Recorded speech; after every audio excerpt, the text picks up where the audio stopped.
recognitions and well-earned promotions on our press team. You know how much we love to lift our team up here.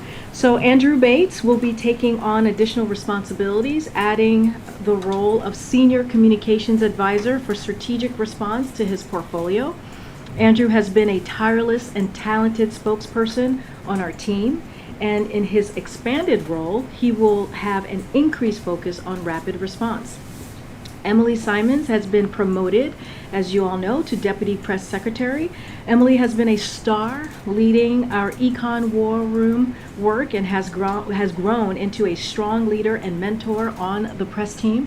We are so proud to have her stepping into the role of Deputy Press Secretary and taking on even more. As you all know, some of you have been dealing with her closely on some parts of her new role. In the upcoming days, we'll also be welcoming our former press assistant, Michael Kikukawa, who many of you know. He'll be coming back to the press team as Assistant Press Secretary. Kiku, as many of us know him as very fondly, will be returning to our team from Treasury and taking on Emily's econ portfolio. And lastly, Robert Patterson, who some of you have already been working with, has come over to our team on loan from the Department of Commerce and will serve as Assistant Press Secretary through the spring. She brings a wealth of knowledge and experience to our team, and we are grateful to have her on board. Congratulations to our team on these well-deserved, well-earned promotions. So as you saw this morning, the President announced new action by the Consumer Financial Protection Bureau, CFPB, making clear two types of banking junk fees that cost Americans more than $1 billion annually are illegal, including surprise overdraft fees and bounce check victim fees, which are fees charged to customers who deposit someone else's bounced check. As CFPB Director Chopra said this morning, today's actions are just the beginning. His team is working on future rules and guidance that would take on credit card and other banking fees. The President also highlighted recent actions by the FTC to crack down on unfair and deceptive fees across industries, such as charging consumer fees they never agreed to, or charging mandatory fees with little or no added value, like hotel resort fees or event ticket processing fees. These fees seriously add up. Credit card late fees, overdraft and bounce check fees can cost customers more than $24 billion per year, and these important steps announced today will give Americans, as we say, as the President says, a little bit more of a breathing room. Now, it has been 40 days since the death of 22-year-old Mahsa Amini in the custody of Iran's so-called morality police. We join her family and the Iranian people for a day of mourning and reflection. The President said it at the UN General Assembly, and it remains true. Quote, "We stand with the brave citizens and the brave women of Iran who right now are demonstrating to secure their basic rights," end quote. "We are concerned that Moscow may be advising Tehran on best practices to manage protests, drawing on Russia's extensive experience in suppressing open demonstrations. The evidence that Iran is helping Russia wage its war against Ukraine is clear and it is public. And Iran and Russia are growing closer the more isolated they become. Our message to Iran is very, very clear. Stop killing your people and stop sending weapons to Russia to kill Ukrainians. We remain committed to ensuring that those responsible for the brutal crackdown on those courageous protesters are held accountable. Today, we are announcing a joint action between the State and Treasury Departments designating 14 individuals and 3 entities using 5 different authorities, demonstrating our commitment to use all appropriate tools to hold all level of the Iranian government to account. Specifically, we are designating Iranian government officials who hold leadership positions within Iran's police and prison systems and who are responsible for or complicit in serious human rights abuses. We are designating the governor of the province of Sistan and Balochistan for his role in overseeing the violent response by security forces against peaceful protesters. We are designating individuals who are actively serve as commanders in the IRGC for their brutal response to protesters. And we are designating 2 entities involved in censorship, surveillance, and malicious cyber activity against the Iranian people. The United States stands with Iranian women and with all the citizens of Iran who are inspiring the world with their bravery. We will continue taking action to impose costs on those who commit violence against peaceful protesters or otherwise seek to suppress their very, very basic rights. And with that, I will turn it over to my NSC colleague, John Kirby, who's here to take a few questions. Just a couple things at the top. As you know, President Biden was pleased to welcome Israeli President Isaac Herzog to the White House earlier this afternoon. The 2 leaders discussed the enduring strength of the U.S. Israeli partnership, all the ways that we can deepen cooperation between the 2 countries, and of course our unshakable commitment to Israel's security. They also consulted on a wide range of global and regional issues of mutual concern, including the threats posed by Iran and proxies. The President emphasized that his administration's pledge to ensure Iran never acquires a nuclear weapon. They also celebrated the forthcoming conclusion of a historic agreement concerning the maritime boundary dispute between Israel and Lebanon, and that was mediated by the United States. President Biden praised Israel's statecraft and their courage and noted that the agreement will set the stage for a much more stable and prosperous region, as well as being able to harness vital new energy sources for the world. The President also made clear his commitment to advance peace and stability in the Middle East and highlighted U.S. support for Israel's further regional integration into the Arab world. He emphasized the importance of taking steps to de-escalate the security situation in the West Bank and underscored that a negotiated 2-state solution remains the best avenue to achieve a lasting peace. He also underlined the need to take continued steps to improve the lives of Palestinians, which are, of course, critical to peace, security, and prosperity in the region. I think you know, just a second, he's meeting with senior defense leaders right now. This is part of a semi-annual senior leaders conference that the Pentagon hosts twice a year, bringing together all the commanders of the 11 combatant commands, as well as the leadership, both civilian and military, of each of the 6 branches of service. Coming right in the wake of the release of the National Security Strategy, the timing just couldn't be better for having this discussion this afternoon with these leaders, and I suspect you'll see that they'll discuss a wide range of issues regarding our national security, all the way from managing the strategic competition with China to the acute threat that Russia is clearly posing on the European continent, to the threat of climate change and what that's doing to our own facilities and our own ability to meet the nation's needs here and around the world, as well as a whole range of other issues. So lots to discuss today, and I know he's looking forward to having that. Thanks, John. Karine. Hoping you might be able to provide a little more context and evidence to back Karine's allegation before that Moscow may be supporting Iran's crackdown on its civilian population. What expertise does the U.S. believe Moscow is providing, and what evidence do you have to back up that? I'm not going to get into too much of the sources of the information here at the podium. Karine wasn't putting forth an allegation; she was putting forth a fact that we know they may be considering some sort of support to Iran's ability to crack down on the protesters. And sadly, Russia has experience at doing that.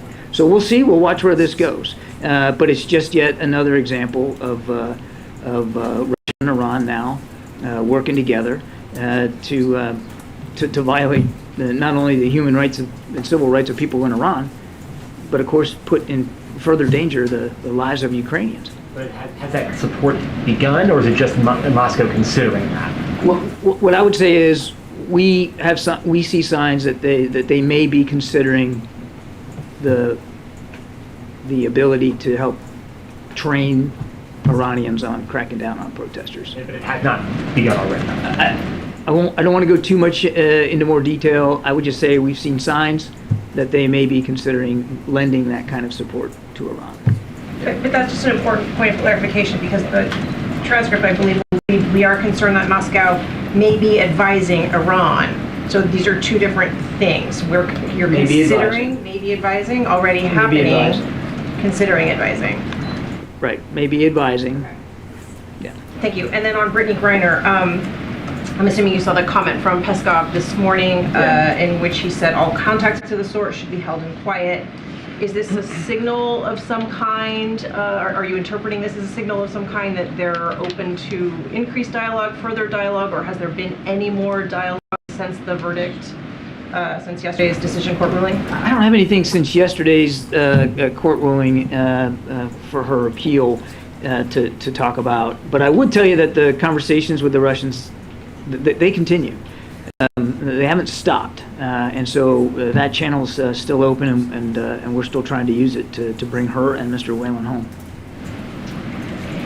Did President Herzog provide any more specifics to the president today about Iran's UAVs or things that they have been able to do to assist Russia inside Ukraine? Did he bring that intelligence? I'm not going to go beyond the readout, Kelly. I'll let President Herzog characterize his side of the conversation. I know there were press reports before the meeting that he was considering doing that. We've already spoken to it, though. I mean, we've already talked about the fact that we knew Iran was providing UAV drone capability to the Russians. And in fact, we already talked about publicly the fact we know that they've got guys on the ground there in Crimea that are helping provide technical assistance and training support for Russian soldiers to actually pilot these things. So again, I'll let President Herzog characterize his side of the conversation, but this is a concern we've not only had and harbored, but have spoken to publicly. Thank you. Sean, the Iranian foreign minister keep repeating, saying that the administration is sending messages that they want to re-engage in the nuclear talks. Is this true? And do you think the time is suitable to re-engage? And second, when Karine said that the administration message to the Iranian regime is don't kill their own people and don't send weapons to the Russians, do you think this message will resonate with the Iranian regime? Well, on your first question, no, we are not seeking or asking for a new set of negotiations or renegotiation discussions on the JCPOA. That's not what our focus is on right now. It's on holding Iran accountable, as Karine mentioned in the opening statement, for the way they're treating innocent protesters in their country. That's our focus right now, not on getting back into the JCPOA. And frankly, we are just too far apart right now to be able to have any meaningful discussions in that regard. And on your second question, I mean, it never ceases to amaze me what doesn't seem to be able to soak in terms of message delivery to Iranian leaders. We've been very clear about our concerns over what they're doing to their own people. We've been very clear about what they're doing to enable the Russians to kill Ukrainians and to damage Ukrainian infrastructure. They're now on the ground in Crimea, assisting in that effort. The transfer of these drones absolutely is a violation of UN Security Council Resolution 2231, which prohibits the transfer of missile-related goods, equipment, and technologies to or from Iran. So I don't think we can be any more clear about our concern about what they're doing. And we're going to continue to work with allies and partners and with the UN to see if there's additional ways to hold them accountable. Karine mentioned, just with respect to the treatment of protesters, another 14 now sanctions in place just today. And we're going to continue to stay at it. Admiral, it has now been exactly a month, a full month, since the explosions of the Nord Stream pipelines. Is there any update in the investigations to what happened there? I don't have an update for you, Jonathan. We still believe it was an act of sabotage. There's investigations that are ongoing. I'm not going to get ahead of them. No suggestion as to who conducted the sabotage? I'm not going to get ahead of ongoing investigations. John, I wanted to ask you about Saudi oil production. Over the summer, did the U.S. strike a deal with Saudi Arabia to boost oil production? Look, there was, and we talked about it before the trip, that energy security was going to be something the president talked about when we went, that we were having conversations with Saudi Arabia before the trip about better balancing supply and demand. And obviously, when you heard the president himself in Jeddah after the bilateral conversation that we had, that he was hopeful that there would be a boost in production. There was a boost in production afterward. What I would tell you is, and I've seen the press reporting on this, there were discussions before the trip, obviously, about a better balance of supply and demand to stabilize the energy market. Of course there was, and we talked about that openly. But this recent decision by OPEC Plus to now cut these 2 million barrels certainly is and Karine said this a gazillion times, it's not in keeping with what we believe was the actual mathematical analysis of what needed to be done for supply and demand at a time when supply is the predominant challenge. We didn't believe it was in keeping with that, and it certainly wasn't in keeping with the conversations that we were having. But did those conversations ever culminate in a concrete deal with Saudi Arabia? Did Saudi Arabia ever agree that they would boost oil production? Again, I'm going to go back to what I said before. There were conversations before the trip, as you might imagine there would be, about an architecture that could better balance supply and demand to include what ended up as an increase in production at the end of the trip. I think I'm just going to leave it there. And then just a quick follow-up then on OPEC's decision, because the president said there could be consequences. Do you have any update on what those might be? No, the president's national security team is taking a look at that right now. Internal here to the National Security Council, looking at options. Looking at this bilateral relationship with Saudi Arabia and what options we would like to tee up to the president for him to consider going forward. But the president also said he wants to talk to members of Congress, and obviously the members of Congress are not here in town. So we're not in a hurry. We're not in a hurry, and we don't need to be in a hurry. But clearly the president believes that we need to make sure this bilateral relationship, quite frankly, like every bilateral relationship we have with friends, partners, and allies, is suited to the national interests of the United States of America and to the security interests of the American people, and that's what he's going to stay focused on. But no, I don't have a specific update for you. Staying on that topic, the Saudi energy minister said yesterday that when it comes to this conversation, his country is taking the maturer route. He said that at the conference known as Davos on the Desert, on the global stage, with one of the world's leading financiers. You saw it. So what do you make of the implication then that the U.S. is acting immature? I obviously refute that, of course. This isn't look, this isn't, it's not like some high school romance here. We're talking about a significant, important bilateral relationship, a partnership that has survived over 80 years, an important partnership, a strategic partnership. We said that even before the trip. And I don't think talking about it in terms like that necessarily lends the gravity of how important this relationship is to the way that we're considering it. The decision was regretful. It was, as the president said, a mistake to make that cut. It was certainly not in keeping with our analysis of what needed to be done to help better balance supply and demand on the market.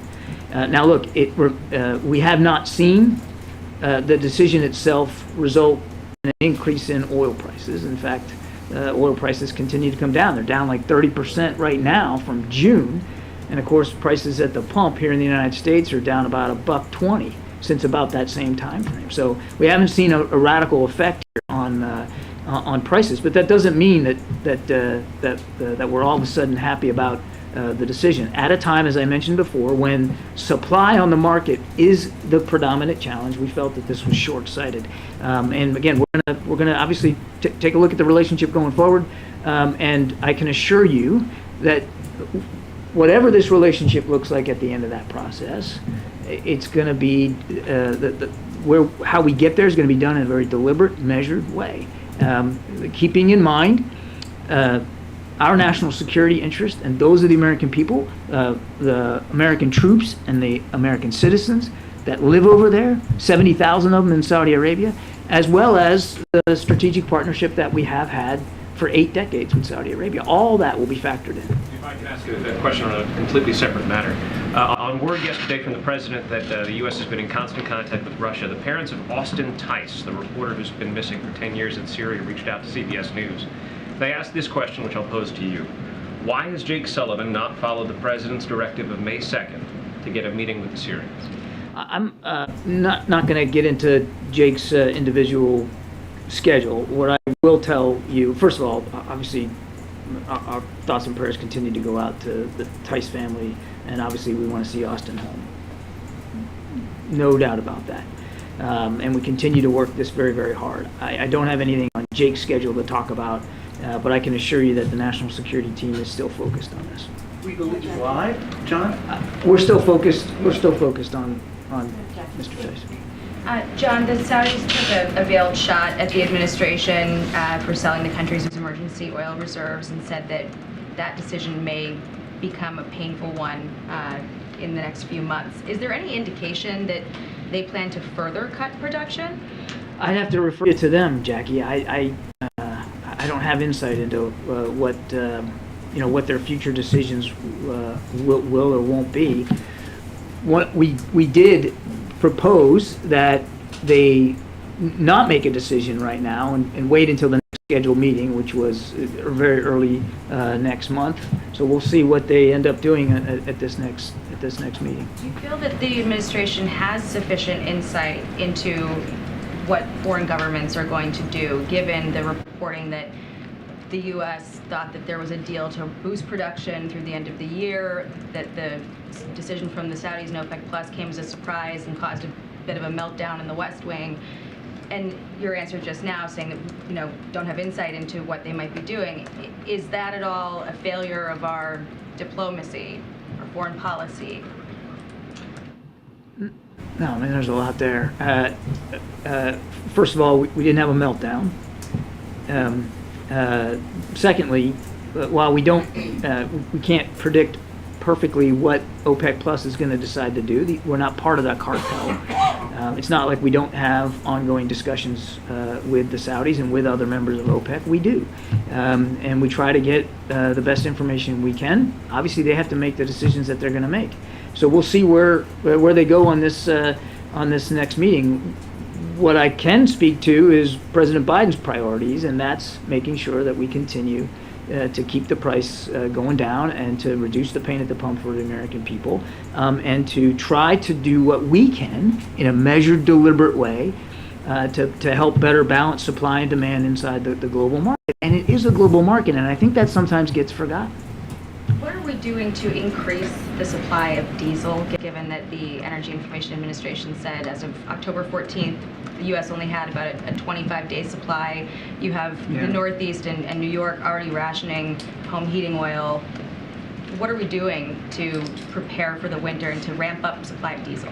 I'll take the question on the diesel because I just don't have the data on that in front of me. So let me take that and we'll get back to you on that. But writ large, the president has been working very, very hard to make sure that that not only are we ready for fluctuations that could come, and of course the prices are going down, and we think that's important, but that we are also doing what we can to help our European friends and partners who are also going to be facing a long, cold winter. We have doubled our commitment. The commitment he made in March for natural gas exports to Europe, we've doubled that commitment in terms of actual, getting things over there, getting natural gas over there. And we are working with foreign suppliers of natural gas and oil to see if we can't help our European partners diversify their own storage and supplies.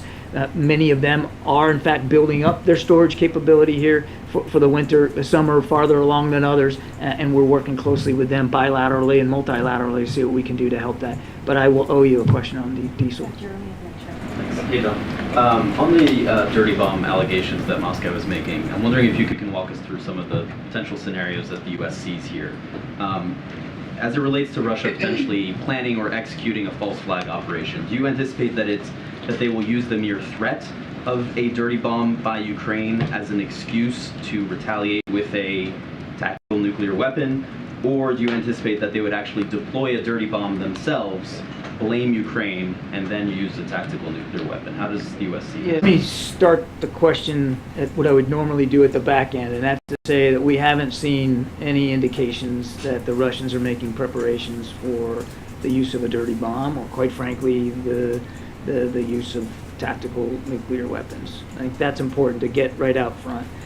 It is a common Russian play for them to blame others for what they are doing themselves or about to do themselves, which is why we took it very seriously when the Russian defense minister called the Secretary of Defense and said that they had information that the Ukrainians were fixing to use a dirty bomb. So obviously, it's a false allegation. That's not true. The Ukrainians have nothing like that in mind. They have no intention to do that. So that's why we take it seriously. Now, the question you're asking is, are they just using the threat of it, or are they actually doing it? Again, we've not seen any indications that they're making any preps to do that.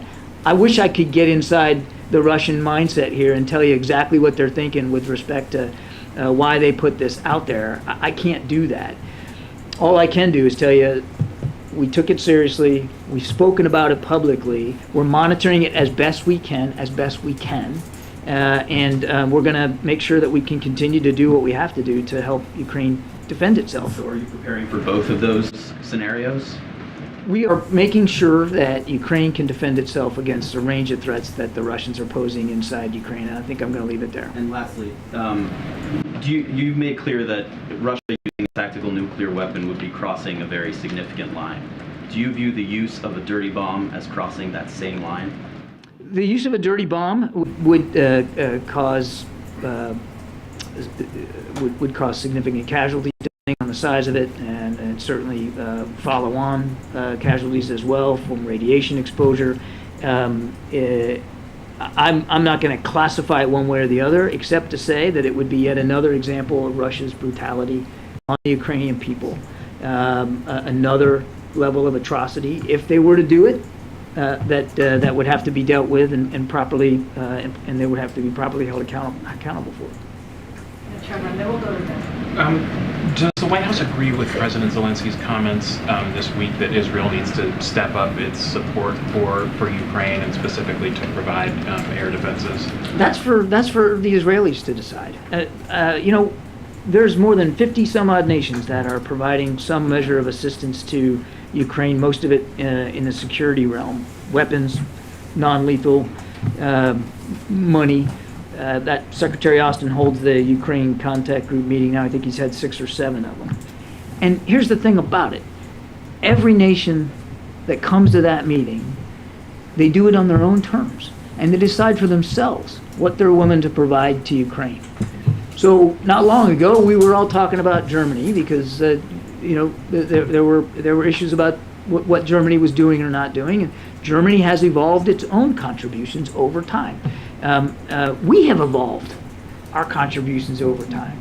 I mean, when the war first started, we were all talking about Javelin anti-tank missiles and Stingers, right? Now we're talking about advanced rocket systems and howitzers and air defense capabilities that they clearly need. So the war changes, the capabilities change with it. And every nation state that's providing support to Ukraine, they got to do it on their own terms because they have their own national security concerns they have to look after too. So we're not cajoling, we're not arm twisting, we're not poking. We are asking, and we're holding these Ukraine contact group meetings to provide a venue and a vehicle for our nations to come forward and contribute. But they got to do it on their own. And look, the relationship with, as you saw today, with Israel is very, very strong, unshakable, as we like to say. And we respect that Israel has to make these decisions for themselves. And just to follow up on that, I mean, the U.S. has put billions of dollars into Iron Dome. Do you think that technology that the U.S. has significantly funded should be used in Ukraine? That is going to have to be a decision for the Israeli leaders to make. But for our part, we're going to continue to, we have provided air defense capabilities to the Ukrainians since the beginning of the conflict. We are continuing to do that. We'll continue to look forward for look at other capabilities that they might be able to use. And it doesn't just have to be systems coming from the United States or even systems that the United States help fund. It could be air defense capabilities that other nations have that the Ukrainians are more familiar with. They're better trained on. They have they have the tech support to support them. So we're going to work across the board. And just finally on Israel, do you agree with Senator Robert Menendez that the inclusion of far-right lawmakers in a governing coalition in Israel would threaten U.S. ties and threaten peace in the Middle East? The kind of government that the Israeli people put places up to them. It's a democracy. They get to decide that. We're confident in this bilateral relationship and the strength of it. We're confident that no matter who the Israeli people elect, that we're going to be able to work with them going forward because there's an awful lot of shared challenges. Thank you, Karine. Thanks, John. I want to follow up on Trevor's question in regards to Ukraine's request for Israeli air defense system. So I guess I just want more detail. Does the president understand? I'm sure you do. Does the president understand that Israel cannot poke Russia too much, considering its security interest in Syria? Or, I mean, you said there was no arm twisting, but was there even a conversation about asking President Herzog or asking Israel to reconsider about supplying these air defense systems? I'm going to leave the conversation to the readout and what you heard the president say today. We are not taking a position where we're trying to put a guilt trip on a country to contribute a specific capability to Ukraine. We are talking, and they talk today about Ukraine, of course. We're talking to countries all around the world about what we can collectively do to support Ukraine, and certainly what they're willing to do to support Ukraine, but it's got to be their decision. And a follow-up on the drones, the Iranian drones to Russia. You've mentioned that it violates UN Security Council, but does the administration believe that Iran, by doing these transfers, is committing or at least complicit in war crimes or violating international law? There's we as well as some of our partners at the UN have called for an investigation into this exact issue. So I'm not going to get ahead of that. We do think it should be investigated. But you can go online and look at 2231 yourself, and it clearly says no transfer of missile-related items, goods, technology, or equipment to or from Iran. Clearly, they're doing that inside Ukraine and to help Russia. I think we're stepping back just a little bit. This is, Karine alluded to this at the top. It's another this whole relationship. There's another indication of how isolated both nations are from the rest of the international community. It's also an indication of two things in my mind. One, Putin has no intention of sitting down at the negotiating table anytime soon. And two, that his own defense industrial base has been hurt now by the sanctions and export controls, that he has to rely on a country like Iran to provide these unmanned aerial vehicles, which are, we're not talking about ISR, intelligence, surveillance, reconnaissance platforms that can image things below. These are basically kamikaze drones. They're meant for one purpose and one purpose only, and that's to go hit a target, go kill people, go destroy infrastructure. That he's doing that speaks to the brutality he's willing to continue to prosecute this war, certainly no interest in sitting down, and that he is having trouble in his own defense industrial base that he has to turn to another country like that. Just to follow up on the regional air defense system that the U.S. is trying to help facilitate in the Middle East. Can you give us a little bit more details? What kind of buy-ins do you have from Gulf states? Is it going to be one network with all the partners in there, or is it going to be a hub and spoke, returning to CENTCOM perhaps? And whether the latest decision by OPEC Plus and the rising tensions between the U.S. and Saudi might complicate this effort? I'm sorry, was this about integrated air and missile defense? No, we still believe that that's an important capability that we'd like to pursue. It was on the agenda when the president went to the Middle East in July. It's still on our agenda of things to explore. Central Command is working through the modalities with our partners in the region. We still think it's an idea worth pursuing. No, and there hasn't been. I mean, this is not the kind of thing that you're going to be able to slap together and just do in a couple of weeks. Integrated air and missile defense means netting together a series of sensors as well as kinetic capabilities, interceptors, missiles, and the launchers that put them up into the air, netting all of them together in a coordinated way so that everybody shares the benefit of the missile defense capabilities of your neighbor. And given the fact that Iran's ballistic missile program continues to improve and grow, we still believe there's a lot of merit in that idea. Just to follow up on the Iranian drones, is the U.S. considering additional sanctions over the supply of those drones to Russia, in addition to what was announced today? Well, the sanctions today were really about the way they're treating protesters. You saw, I think it was last week, we did issue some additional sanctions with respect to their provision of these drones to Russia. We're not taking additional sanctions off the table. I don't have anything to announce today, but clearly, if and when we do that, we'll make that public. And follow up on the nuclear talks. You've said that it's not the focus right now, but does the lack of urgency at this stage indicate that the administration has given up on the talks? Well, I'd push back a little bit on the lack of urgency. What I said is not our focus right now. Our focus is on holding the Iranian regime accountable for how they're treating their own people. And we're just too far apart. I mean, Iran continues to make demands that have nothing to do with the nuclear deal that they want put in there, and we just aren't there. As I said in my opening comments in the meeting the President had with President Herzog, we reiterated that our commitment, the President's commitment, to making sure Iran cannot achieve a nuclear weapon. Obviously, diplomacy is still the preferred path to do that. We're just not in a position where that's a viable option right now. So I disagree that there's a lack of sense of urgency. We don't want them to achieve this capability, but right now, what we're focused on is the way they're treating their own people. Can I ask you a question? Yeah, not very much. Can I ask you a question about Wagner Group in Africa? A lot of officials, the U.S. officials have been warning that the Russian mercenaries are creating havoc in Mali. I want you to react. Do you understand the void that they are there to fill? Do I understand what? Do you understand the void that's been created for the Malian government to invite the Wagner Group into Mali? I don't have a lot of insight into the Wagner Group's activities in Mali.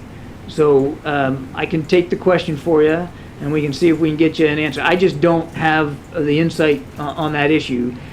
I'll just say, broadly speaking, Wagner Group is very active, of course, in Ukraine. We know that. They're most active in the Donbass region, that northeast section of Ukraine right now. And that they have, and we've talked about this before, I mean, they have been recruiting fighters from North Africa, from the Levant area to aid their efforts on the ground. It's a private military contractor, and they're not above that kind of recruitment effort. But as to what they're doing in Mali, sir, I just don't have that for you. The State Department. Okay, hold on a second. Let's be. John is kind enough. I know, but we're gonna get to everyone. Just hold on. You were not called on just yet. Go ahead, Sebastian. Go ahead, Sebastian. Okay, thank you. Can I just zoom out a bit on Ukraine, because we've had a lot of nitty-gritty on which weapon systems and so on. Zooming out, I know you've had this question before, but I think it's kind of a crucial one. The mantra is that the support for Ukraine will go on as long as it takes. I think that's pretty much the wording. Obviously, forever, presumably, is nothing that anybody wants or could ever even plan for. So, does the administration have a clear view of what's going on now and what's being built up is going to end in a Russian withdrawal / defeat, Ukraine victory?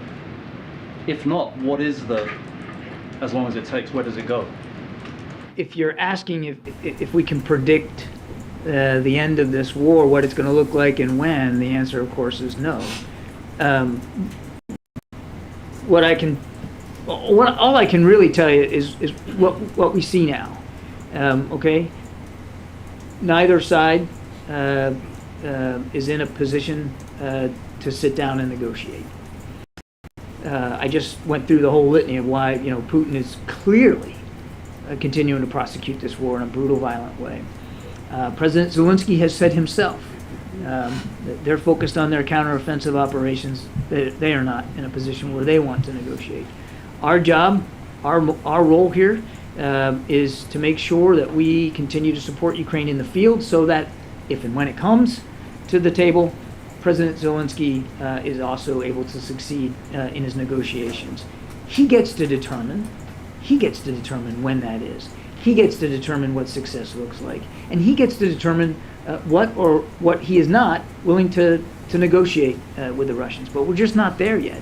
So our focus is on making sure he's got the tools and capabilities he needs to succeed on that battlefield, because that battlefield success will, no question, have an impact on the if and the when and the scope of any negotiations going forward. And yes, we've said as long as it takes.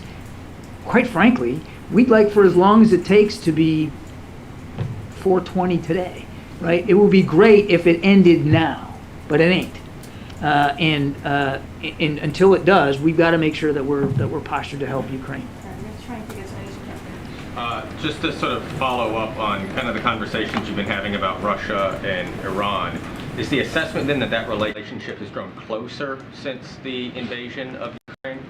I think it's hard to argue that it hasn't, at least from a tangible perspective, in terms of the transactional nature of this. It's hard to argue that it hasn't grown closer. Okay. Thank you, John. Two questions. First of all, regarding the, God forbid, deployment of a dirty bomb against Ukraine, I'm sure the administration would hold Russia accountable, except Russia's not going to own up to it. They've been fighting this proxy war since 2014. Most of the attacks taking place in the Donbass, Russia was like, hey, it's got nothing to do with us. Same with the attack on the Nord Stream pipeline. If we don't know who is behind the attack, how are we able to hold anybody accountable? First of all, there hasn't been one, and we don't want to see one. All I can tell you, and that's a very hypothetical question. All I can tell you is we're monitoring this as best we can. We know that the Ukrainians are not planning, are not thinking, are not preparing for the use of a dirty bomb. We know it's a part of the Russian playbook, again, as I said to Jeremy, to blame others for that which you're going to do yourself, which is what gives us concern. We're going to watch this as best we can. I can't tell you with perfect specificity that should one get used, we're gonna know the time and the place and the size, and that we're gonna be able to have forensic evidence right on the ground about where it came from. But we're going to treat it seriously, and we're obviously to the degree Russia needs to be held to account for that kind of activity, we'll do that. The Ukrainians are not preparing for that right now. That's right. Okay. My second question is: has the administration been tracking the UN's inquiry into UN Commission inquiry into Israel's little war with Gaza last year and the condemnation that went only against Israel, not against Hamas? And is that something you're prepared to comment on? I don't have a comment for you today. All right, Brian at Toulouse, and John is kind enough to stay a little bit longer. We're going to move the 4:30 backgrounder, so folks can... Thanks, Karine. Thanks, John. Just to follow up the last week when we spoke, on Ukraine and the dirty bomb, we both know those things can be very hard to detect if it's brought to the front. How confident are we that, or how confident is the DOD, how confident are you that hasn't happened, and are there additional preparations to be made to ensure that it doesn't happen? I'm confident that we're monitoring this as best we can, and I say as best we can on purpose, because it's not perfect. We don't have perfect visibility into everything that might be done or have to be done if one were going to actually use a dirty bomb. And just to make clear, it's a conventional explosive device using radioactive materials. To use the explosive device to spread that, and a lot of it would depend, on size and how much preparation was put into it, if in fact it was used. So we're watching this as best we can, and all I can tell you with confidence is we don't see any indications that there's preparations for use. We certainly know the Ukrainians aren't going to go down that path. We've seen nothing that would tell us that the Russians are, at this point, preparing to do that at this time. And then a quick follow-up to yesterday's withdrawal of the letter from progressives of the Democratic Party requesting a change in the status of our relationship with Ukraine. For our allies, there have been reports that that our allies are a little concerned about our commitment to Ukraine because of that statement. Can you just state categorically that the U.S. has not changed it and won't change its attitude, or can you make that statement? I can say not only have we not changed our approach to Ukraine, but we haven't seen any diminution or any concern expressed by our allies and partners either over the press reporting on this letter. These Democrats, as you know, they pulled the letter back. I'll let them speak to their decision making, but we have enjoyed and continue to enjoy terrific bipartisan support for our approach to Ukraine and the kinds of security assistance that we're providing. And we're going to need that support going forward. The President's not worried about that. Thank you. Thanks, Karine. Thanks, John. I'm going to try to keep this to one question. Thank you. Is that a problem for him? Actually, he's for most of Yeah, it may depend on your answer. We'll see. President Herzog said today that President Biden would be attending COP27 in Egypt. I was just wondering if you had any details on that trip and any information about what the president hopes to accomplish in Egypt. I don't have any travel or schedule for the president to speak to today. Second question then. On the U.S.-Saudi relation review, you said there's no hurry, that this could take a while. The president can take his time to do this review correctly. Obviously, there's some things that have happened between the announcement of this review and today, and obviously more things could happen. Yesterday, we heard about how it was noteworthy that the Saudis had voted against Russia at the UN and had provided millions of dollars for Ukraine. Today, you said it wasn't so great that the Saudis were talking about who's mature and not mature in the relationship. You talked about the upcoming. Yeah, I don't think that was helpful dialogue. No. So my question is sort of, are there things that the U.S. is looking for the Saudis to do between now and the completion of this review to shape the way and the direction of the review? Are there things that the Saudis could do to shape the direction of the ultimate? We haven't given them like a to-do list. I mean, that's not the way a strategic partner acts with another partner. Not at all. I think Karine did talk about yesterday their vote at the UN, and they have contributed now. They've agreed to commit hundreds of millions of dollars to Ukraine. All that's welcome.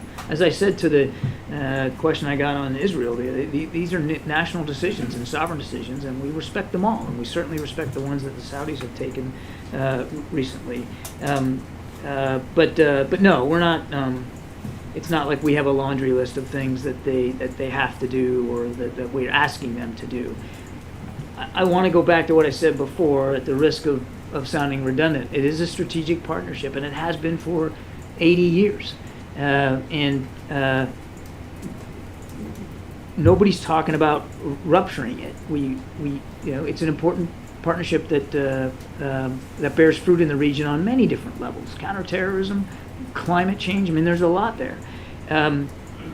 But we believe that in light of the decision, that we want to make sure this relationship going forward is obviously serving the national interests of the American people as best it can, and we'll get there.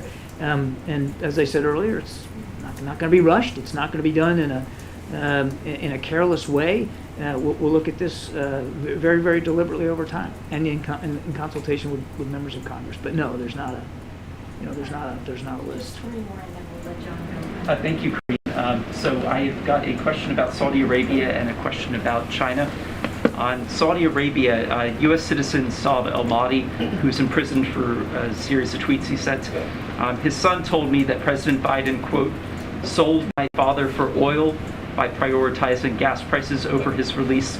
Do you have a response to that? And on China, this is a very simple question, but it's an enduring point of uncertainty. Does the president's son still co-own a company with China's government?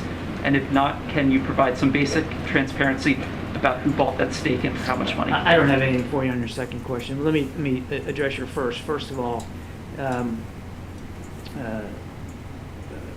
we understand the angst that the family's going through. We appreciate that. We respect that. And we know that they'd love nothing more than to have him back. I think this was the son who said this, his father.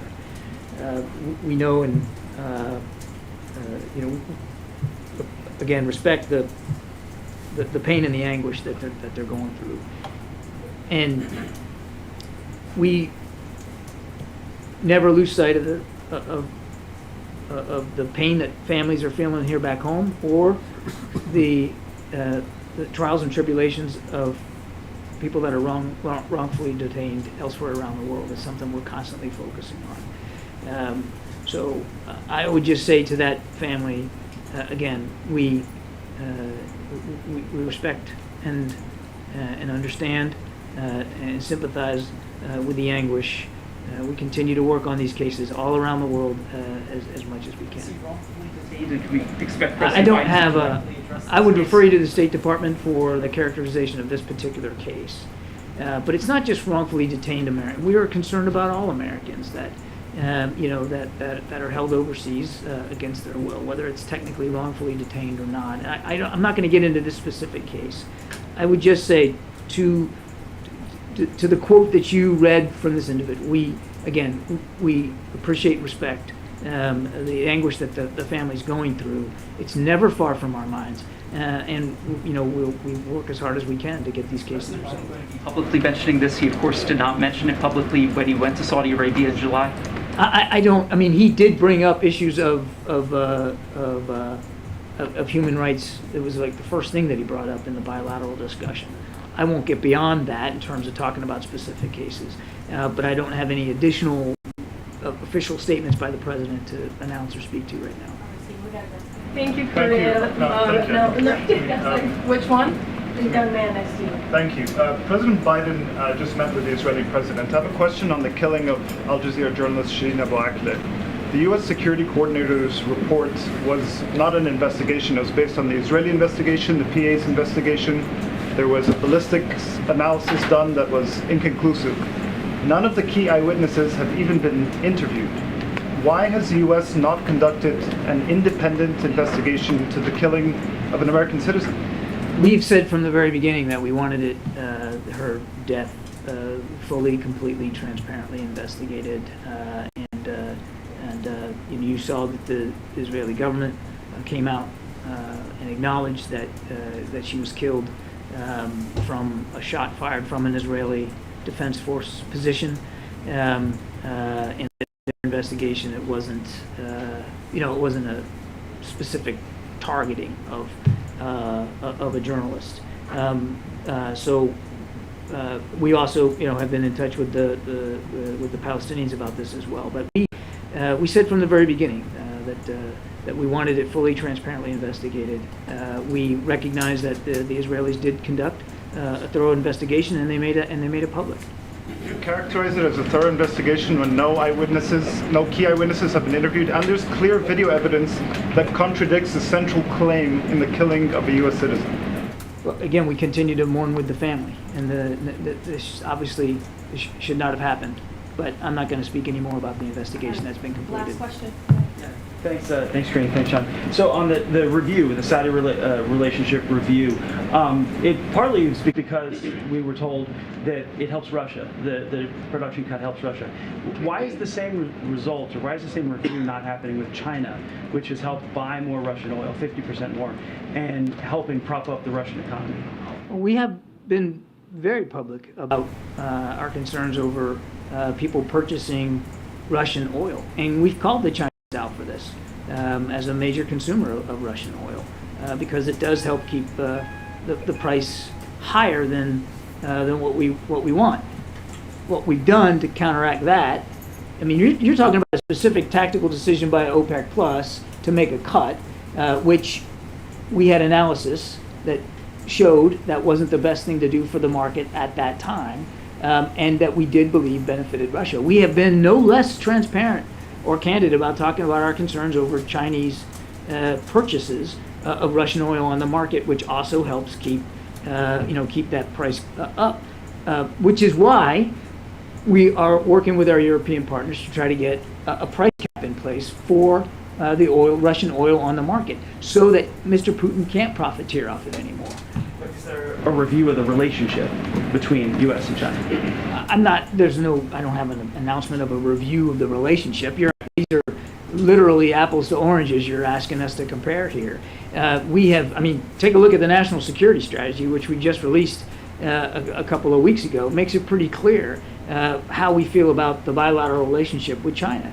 It's a strategic competition, a competition that the president believes the United States can win, and there also present specific threats and challenges in the Indo-Pacific region that we have to make sure that we're ready for.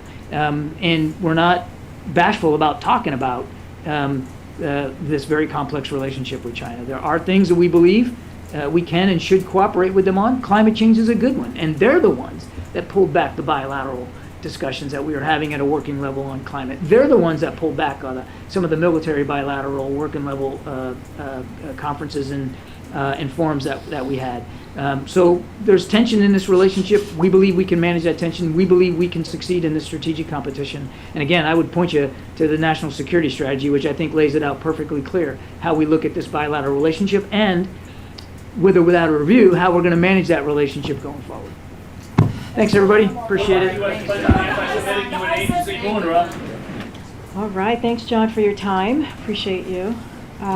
Okay, we have about 15 minutes. So, Zeke, you want to kick us off? Did the president watch last night's Senate debate in Pennsylvania? I knew you were going to ask that question. So I actually tried to get an answer for you at the Oval, but the president has had a very busy morning, as you all know, with the Israeli president he's hosting, who's in town. And so I was not able to get an answer on that, if he was able to watch the debate last night. But I do want to be careful. I'm not going to get into political matters from here. No, I know. I always preface that because just want to be safe here. We do care about the rule of law here.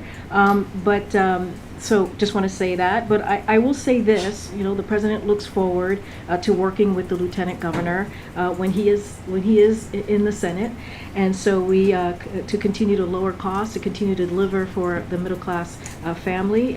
I could say also that you know, in his conversations that he's had with Lieutenant Governor Fetterman, he finds the lieutenant governor to be a strong and authentic advocate for the middle class. And as you know, he has traveled many times to Pennsylvania, and they've had events together, and he's looking forward again to continue to work with him. A separate question. We know Friday the president plans to meet with Lieutenant Governor Fetterman in Pennsylvania. It's also the first day of early voting in Delaware. The last time there was an election in Delaware, the president had to make a last-minute trip up there to vote in the primary at some significant taxpayer expense. Does he plan to vote early or on election day? Look, the president, as you know, believes that you know, people's right to vote is incredibly important, and he clearly exercises that right. And I don't have anything to preview on his schedule about when he's going to be voting, and when that happens, we certainly will. You will all know, but I don't have anything to share on the timing of when he's going to vote. He certainly will vote. I just don't have a timing on when. And just a really quick follow-up to Zeke's question. Given the amount of time that the president has spent with Fetterman and the conversation that's happening today in the wake of last night's debate performance, does the president have any concerns about, has he ever raised, either in conversation with you that you've been a part of or with others here at the White House, any concerns about his health? So I'll say this, in personal conversations that the president has had with the lieutenant governor, the president has found him to be impressive, an incredibly bright and talented person who's just as capable as always to carry out his office, the duties of his office. As we know, he is lieutenant governor currently, and has great ability and heartfelt concern for the people of the Commonwealth. And that is what the president has observed himself. That is, you know, as is the case before and is the case today. And he respects the courage and the honesty that he sees from the lieutenant governor, that he's experienced in their conversation and their relationship over time. And we have of course, as relates to your question about his health, seen the same comments from independent medical experts that you all have noted, and that the improving symptoms he has have to do with the speech and hearing, not all with cognitive function. So again, he thinks that he looks forward to working with the lieutenant governor in the future, and sees him as an authentic individual who is fighting every day for the middle class, and finds him incredibly impressive. Given the president last week in Pittsburgh, when we were traveling with him, him said that he did think Democrats would be able to hold the Senate. Does he still think that today, given last night's debate performance? I mean, I'm not going to get into analysis here. There are people out there who are political pundits who are clearly doing that every day for the next 2 weeks or less than 2 weeks. So not going to get into those specifics. Here's what the president believes. He believes that the American people have a choice. There's so much at stake for our country. And he believes that the choice is very, very clear. He believes that Democrats and congressional Democrats and the president have a lot to speak to. And you've seen that across the past several weeks from this president. He's talked about student loan. He's talked about economic recovery. He's talked about today even the junk fees and what his administration is doing to make sure that we give a little bit breathing room for the American people. He's talked about lowering costs. We see gas prices, as Kirby was saying, has come down about $1.25 a gallon because of the work that this president has done. So he believes, and let's not forget the Inflation Reduction Act that only Democrats voted on, that's going to lower healthcare costs, that's going to really put in a great effort in fighting climate change and also lower energy costs. So for him, he believes, and also congressional Democrats, because you hear them talking about it as well in their districts and states, have a lot that they have delivered for the American people, and that's going to be his focus these next couple of weeks, as it's been these past several months. Just one more question. Given, polls show that voters at this point, the primary concern heading into the midterms is inflation in the economy. By a 2-to-1 margin, voters trust Republicans more than Democrats to handle the economy. I wonder, given this sort of majority sentiment of voters, is the president considering making any changes to his economic team after the midterms? No. Today, the rank and file and the Brotherhood of Railroad Signalmen voted 61% against the tentative agreement that was brokered by the administration to stave off the railroad work stoppage. What's the White House's reaction to that, and are you concerned that the strike is ahead? So a couple of things. I do want to give a little bit of a laydown of what we think here. The unions that have not ratified and the railroad employers have agreed to a cooling off period that extends well into November, giving them adequate time to continue their work and ensuring that our economy is under no immediate threat. The president remains focused on protecting America's families, farms, and businesses by avoiding a rail shutdown. That is our priority, of course, when it comes to these discussions. Both sides have said they share that desire as well. As the president has said for months, any shutdown would be completely unacceptable. It is the responsibility of the parties involved to resolve this issue, and any idea that kicking this to Congress will result in a quick or favorable outcome is deeply misguided. That is our view from here. These unions' rejection of the current proposed contract does not mean we face an immediate rail shutdown. That's not how we view it. But it does mean that the union and the employers have additional work to do. Unions are democratic organizations, as you all know. We stand ready, as we did earlier this year, to support the parties in their efforts. We continue to urge both sides to work in good faith and avoid even the threat of a shutdown. We remain laser focused, as before, on taking any appropriate steps to ensure that our America's rail system keeps moving, so our families don't have to suffer from this. Just a real quick follow-up. This is now the second union to have the rank and file reject the tentative agreement. Is the president himself going to get more directly involved in this? So look, the administration is in regular contact. Don't have anything to share about the president's involvement specifically with the parties. Our administration are in regular contact with the parties who are dealing with this matter, of course, and we stand ready. We stand ready like we did not too long ago, earlier this year, as I just mentioned, to support the parties in their efforts. We continue to urge, again, both sides, as we did during that time as well, to really operate in good faith. The president's frequently talked about transparency, and so has this administration. Does the president believe that Fetterman should release his medical records? I've been asked this question, and I leave that over to the lieutenant governor to make that decision. One more on Fetterman. Just curious if the president feels that the lieutenant governor's decision to participate in that debate was an important moment in terms of welcoming people who have disabilities into the public sphere, and whether that was important symbolically. Look, the president, as I said, is very impressive by his courage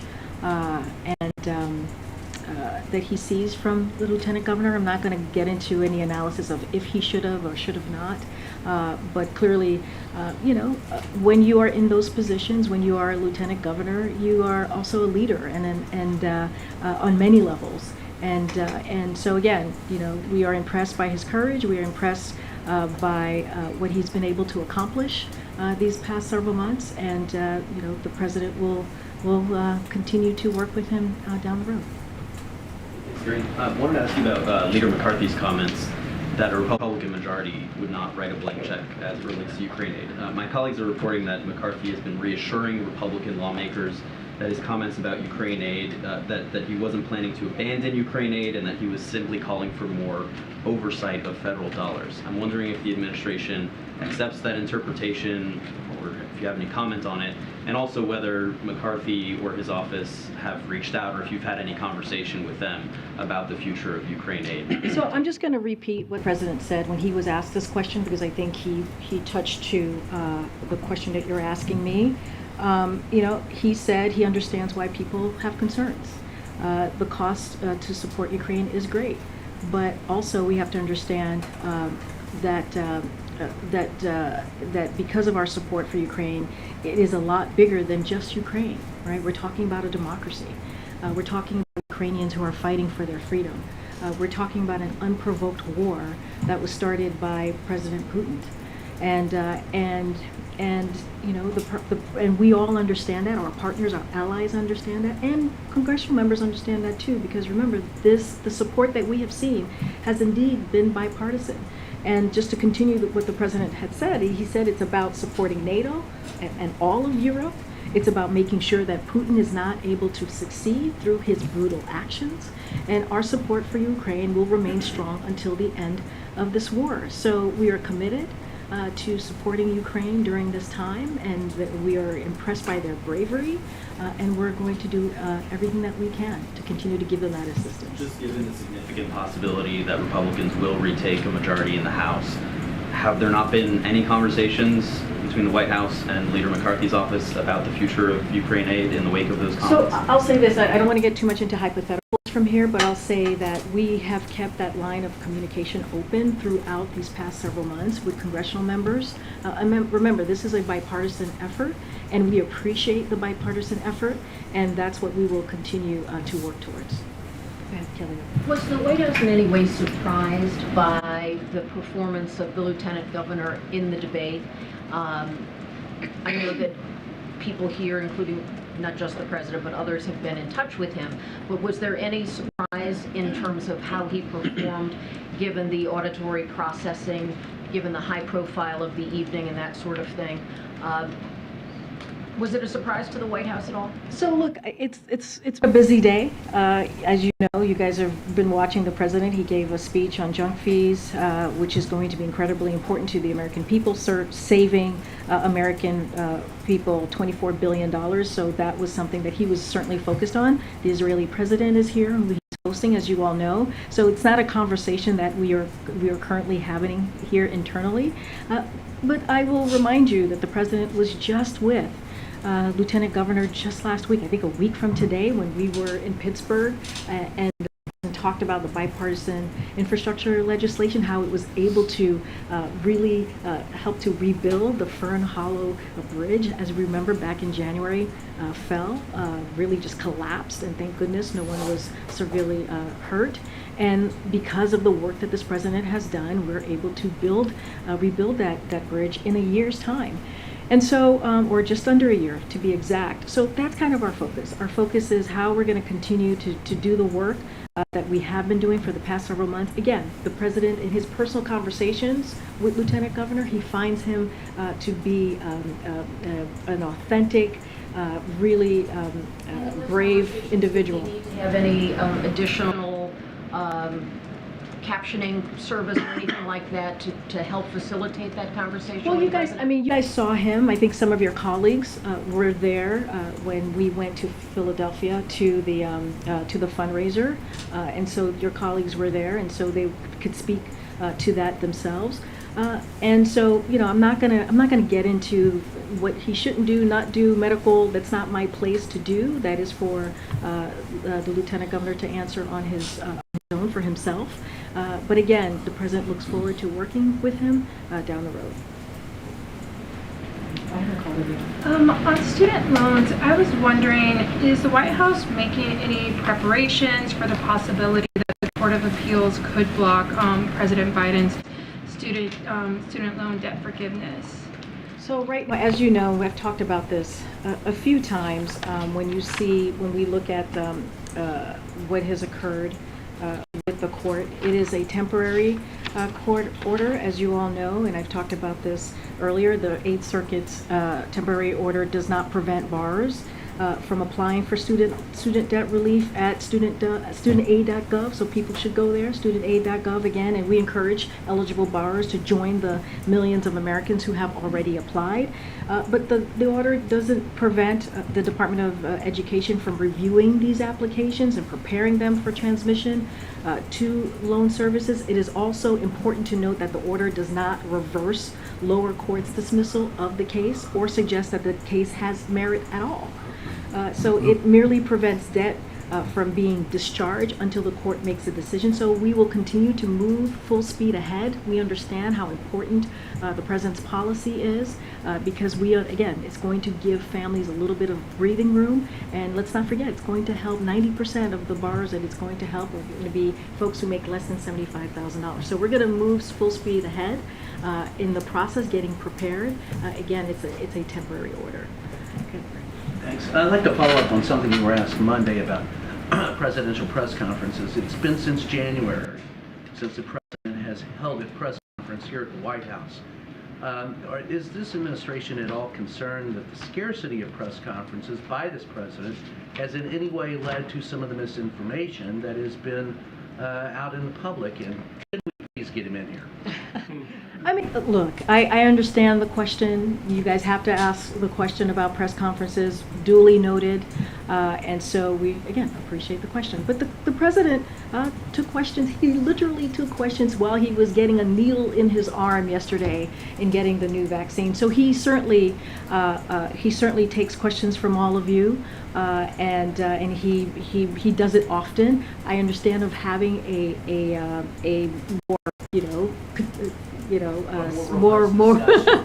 Well, look, the president is happy to take questions. He does it pretty regularly. I duly noted on the press conference, but again, this is a president who has not shied away from taking questions from all of you.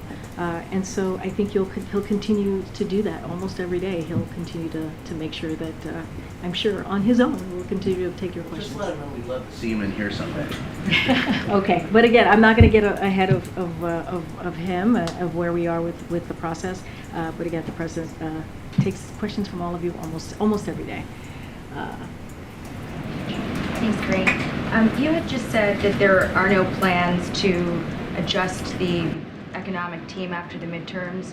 So I just want to ask in a follow-up, can the administration then say when Americans can expect to feel relief from inflation? Is there a date they can look to? So I will let the experts speak to that. I'm not going to get into when that's going to occur, right? But we have seen some relief over the past several months. We understand there's more work to be done. But look, the president has been laser focused on doing the work every day to lower costs for the American families because he understands what inflation is doing to American workers, American families, and so he's going to continue that work. I just talked about gas prices. That has gone down about $1.25 a gallon for the past several days. It's going to continue to go down. That is saving American families about $130 per month. That matters. Last week we talked about hearing aids. That's going to how we're lowering cost. Hearing aids cost about $3,000 a pair. What the president did last week is going to help, tens of millions of Americans, and that matters. The junk fees going to give Americans a little bit more breathing room. So look, we understand that there's more work to do. We understand that families are being squeezed by what's happening currently with inflation. But again, we have seen some moderation. I believe we'll continue to see that. Don't want to get too much into the economist world. But because of the president's economic policies, we have made sure, the president has made sure that we don't leave anybody behind, that we have a strong labor market, that unemployment is at the lowest that it's been in 50 years, and that matters. And we should talk about that as well as acknowledging what American families are going through. I'm just gonna, okay. All right, guys. Thanks, everybody. Thank you.